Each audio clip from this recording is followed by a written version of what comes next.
Hi everyone, my name is Luke Priddy. I'm one of the newest members elected to Roanoke City Council, and today is Read Across America Day that encourages children to read books and see stories that represent them in the community.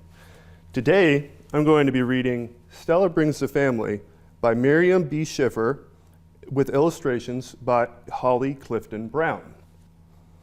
Here you can see it's Elmwood Elementary School.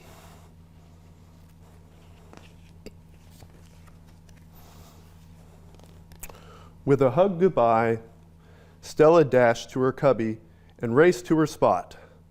Miss Abbott had a surprise for the class.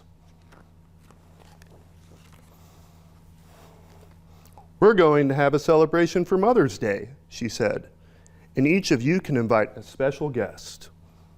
Jonathan and Leon said they'd invite their moms. Carmen was sure her mama would come, but Stella had two dads. Everyone else had a mother. Howie had two. Stella would be the only one without a mother at the Mother's Day party.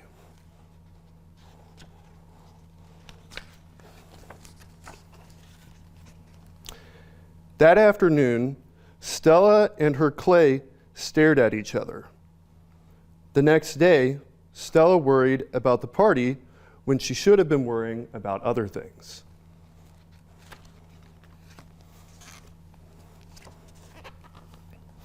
All week, Stella's appetite was gone.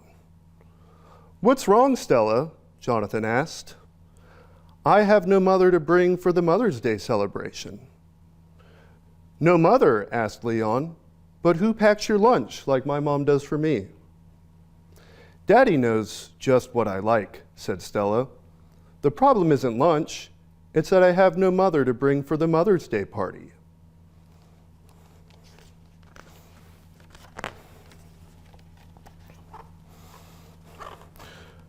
"No mother?" asked Howie. "But who reads to you bedtime stories like my mothers read to me?" "Daddy and Papa read stories to me," said Stella. "But who kisses you when you are hurt?" Carmen asked. "Well, that's a long answer," said Stella. "I get lots of kisses when I'm hurt, either from Papa or Daddy or Nana or Aunt Gloria or Uncle Bruno or Cousin Lucy. But I still have no special guest for Mother's Day."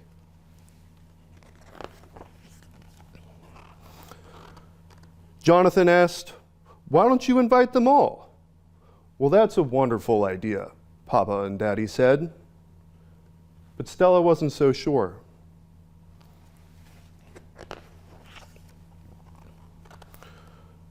Soon, the children were crafting invitations, decorating and preparing gifts. Stella worked harder than everyone.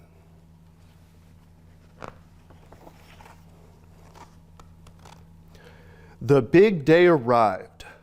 Daddy, Papa, Nana, Uncle Bruno, Aunt Gloria, and Cousin Lucy went with Stella to school.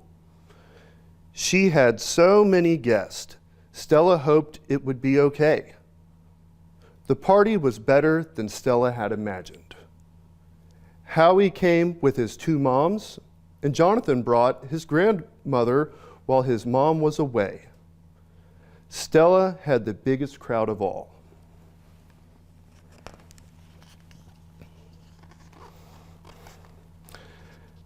They squeezed into the story circle and made frames for their art. And here you can see pictures of everyone and their families.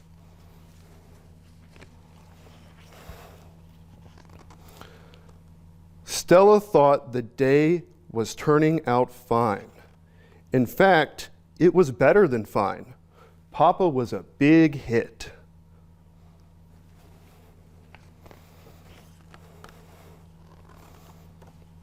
Later that day, Miss Abbott was worn out. Stella told her not to worry.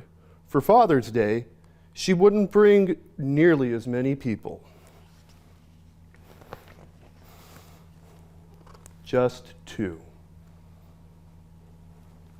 And that is the end of the story of Stella Brings the Family.